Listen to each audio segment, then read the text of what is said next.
ආයුබෝවන් අදත් වචනයට වචනයක් තුළින් ඔබ හමුවීමට එන මම ජපානයේ නගෝයා සිට මහින්ද කැටිපෑරච්චි.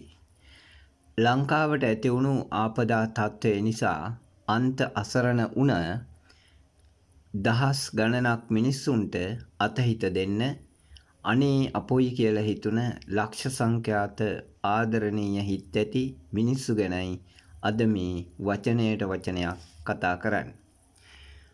වචනයට වචනයක් මාතෘකාවට තෝරාගත්තේ පොහොට්ටුවේ නාමල්ගේ කතාවක්. එයා කියනවා ආධාර බෙදන්න දෙනව මදි. අපිත් ওই වැඩේට සම්බන්ධ කරගන්න කියලා අපි ආණ්ඩුවට කියනවා. අපි අවුරුදු ගාණක් ඇමතිකම් කරලා පළපුරුදු අය. මෙන්න මෙහෙම නාමල්ගේ වචන ගැනයි අද වචනයට වචනයක් කියන්න යන්නේ. නාමල්ගේ ආධාර බෙදිල්ල ගැන ඇහුවොත් බල්ලෝ බත් කන්නේ නැහැ.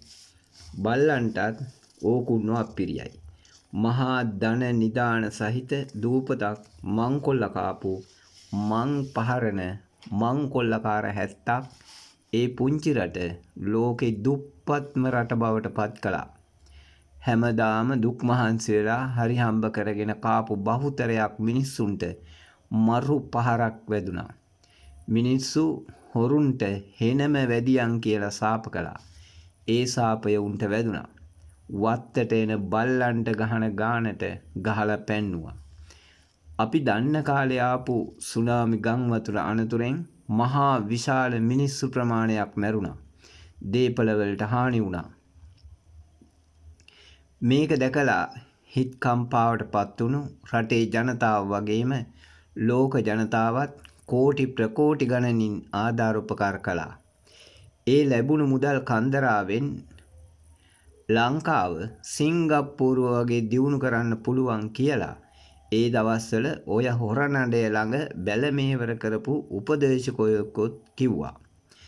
අවුරුදු ගානකට කලින් මැරිච්ච මිනිහෙකුගේ නමට බැංකු ගිණුමක් හදලා ඒ බැංකු ගිණුමට ලංකාවෙන් විතරක් නෙමෙයි ලෝකෙන්ම ගලාගෙන ආපු මහා ධනස්කන්ධය නැත්තම් සල්ලි කන්දරාවම දමාගත්තා.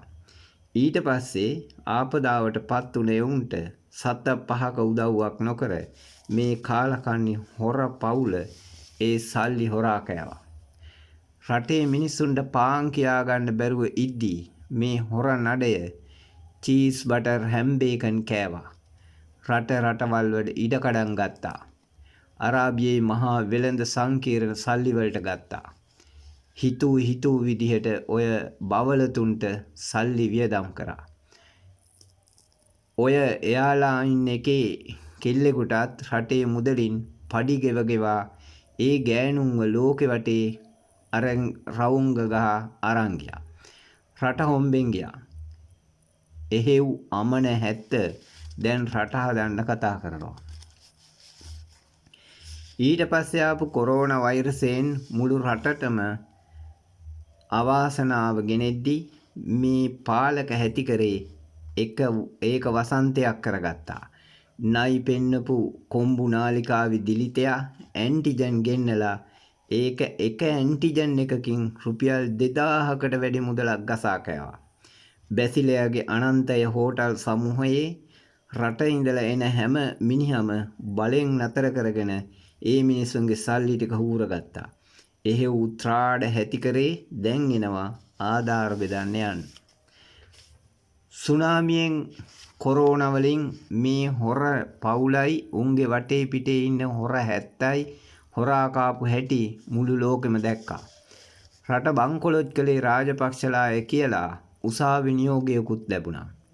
එහෙව් පාදඩ කාලකන්නි හොරුන්ගෙන් මේ රට බේරුනේ පෙරපිනකට. කවුදෝ ඇවිත් මැණික් මල්ලක් දීලා ගියාය. ඒව විකුණලා ඉඩම් ගත්ත අය කියලා මේ හොර නඩය කිව්වම ඒකත් පිළිගත්ත රටක් මේක.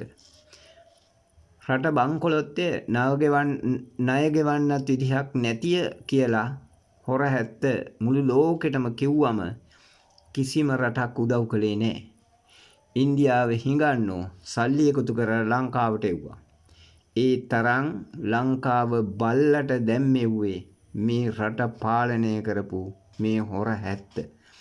උන්ට ගහලා පන්නලා අලුතින් ගෙනාපු ආණ්ඩුව තමන්ට ලැබුණ ජනවර්ම වගකීමක් විදිහට බාර අරගෙන වැඩ කරගෙන යද්දී අනපේක්ෂිත ලෙස ඇති වුණ මේ මහා ව්‍යසනයට උදව් කරන්න ලෝකෙ හැම රටක්ම තම තමන්ට පුළුවන් විදිහට උදව් වුණා. උපකාර කළා. ඩොලර් කෝටි ගණනින් දුන්නා. විවිධ භාණ්ඩ විශාල ප්‍රමාණයක් ගෙනත් දුන්නා. ඒකට හේතුව හොරා නොකන අවංකවම රටට ආදරය කරන පිරිසක් රටේ පාලන බලය හෙබවීම. ඔවුන් එක ඊටාම විනිවිද භාවයකින් යුතුව අසරණ වුණ ජනතාවට ලබා දෙනවා. අනාථ කඳවුරුවල ඉන්න මිනිස්සු හිඟන්නෝ නෙමෙයි.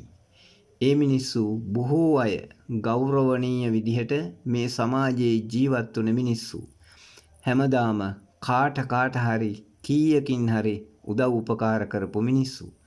අන්තිමට අනුන් දෙන කෑම පාර්සලයකින් කුසගිනි නිවා ගන්න ඒ මිනිස්සුන්ට සිද්ධ වුණා. ඒක තමයි ලෝක ස්වභාවය. දැන් ලෝකෙ පුරා රටවල් වලින් ආධාර ගලාගෙන එද්දී මේ නාමල්ලගේ පොහොට්ටු හොර හැත්තට ඉවසුම් නැතුව ගියා. මේ හොර කල්ලියට හොරා කන්න ක්‍රමයක් නැහැ.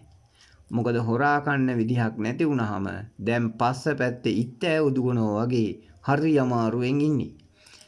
දැන් පන්සල් ගානේ පල්ලි ගානේ ගිහින් කියනවා අනේ අපිවත් මේ ආධාර බෙදිල්ලට සම්බන්ධ කරගන්න කියන්නකෝ.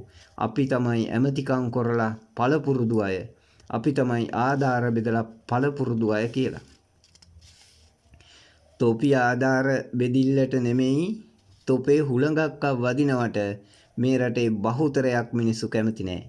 ඒ නිසා ඔය රට කාපු හොර හැති කරේ තොලොංචි වෙලා යනකම් මිනිස්සු බලාගෙන ඉන්න බව පේනවා. ඉතින් ඔයාලටත් පුළුවන් නම් මේ channel එක subscribe කරන්න. ඒක තව පිරිසකට reach වෙන්න හේතුවක් වෙනවා. මෙන්න අද වෙනකොට රටේ ආපදා තත්වයෙන් ගොඩ එන්න උදව් උපකාර කරපු ආදරණීය හිත් ඇති මිනිසුන්. ඒ අයට උපහාරයක් අගය කිරීමක් ලෙස මම එම පරිත්‍යාගශීලීන්ගේ නම් සහ ආයතන ගැන ඔබව දැනුවත් කිරීමට කල්පනා කළා. LV Finance මිලියන 5යි, බෝරා සමාගම මිලියන 10යි, Community Alone Farm මිලියන 2යි, ශ්‍රී ලංකා විදේශ චීන සංගමය මිලියන 1යි, පරිපාලන සේවා සංගමය මිලියන 2යි, Port City Company මිලියන 10යි, Royal Electricity ලක්ෂ 50යි, Street Security Solution ලක්ෂ 50යි, කොළඹ ගංගාරාම විහාරස්ථානය සහ දායක සභාව මිලියන 30යි, Hutch Company Limited මිලියන 60යි, චීන වාණිජ මණ්ඩලය මිලියන 19.5යි, Natural Group of Company මිලියන 100යි, ශ්‍රියානි Dress Point මිලියන 20යි, යදාන් Laboratories සමාගම මිලියන 20යි, Maxon Trains සමාගම මිලියන 15යි, ශ්‍රී ලක් Seafood මිලියන 5යි, Therma Gold මිලියන 2.5යි, IWW Steel සමාගම මිලියන 2.5යි, අනුමිනු Gold සමාගම මිලියන 2.5යි, Selinco Holding සමාගම මිලියන 30යි, Nurstar Pharmacy මිලියන 5යි, City Gold Pharmacy සමාගම මිලියන 5යි, මල්වතු අස්ගිරි විහාරය සහ දළදා මාලිගාව මිලියන 50යි, තිලකවර්ධන ටෙක්ස්ටයිල්ස් මිලියන 20යි, People's Leasing සමාගම මිලියන 7.5යි, People's Insurance සමාගම මිලියන 2.5යි, මාගා ඉදිකිරීම් සමාගම මිලියන 25යි, මෙමන් ඇසෝසියේටඩ් මිලියන 20යි. තානාපති කාර්යාල නිලධාරීන් මිලියන 3.5යි. බංගලාදේශයේ සිටින හයිඩ්‍රාමනි ගාමන්ට් සේවක සේවිකාවන් මිලියන 4යි. එක්සත් අරාබි එමිර් රාජ්‍යයේ සිටින ශ්‍රී ලාංකිකයන් සමග එක්ව ඩොලර් ලක්ෂ 20යි. චන්ද්‍රිකා බණ්ඩාරනායක මැතිනිය මිලියන 250යි. ඩඩ්ලි සිරිසේන ලක්ෂ 100යි. මීට අමතරව ආපදාව ඇති වූ මොහොතේ පටන් තමන් සන්තකයේ තිබුණු රුපියල් 100 පවා පරිත්‍යාග කරපු මිනිස්සු හිටියා. වතුර බෝතලයකින්, බත් පැකට් එකකින් වියලි ආහාර ලබා දීමෙන් සහ තම ශ්‍රමයෙන් උදව් උපකාර කළ මේ රටට ආදරය කරන ආදරණීය මිනිසුනේ, ඔබට හිස නමා ආචාර කරමි. අපි මේ රට හදමු. මම යක්කපුත්තු චැනලය වෙනුවෙන් මහින්ද කැටපආරච්චි. ඔබට ජය වේවා.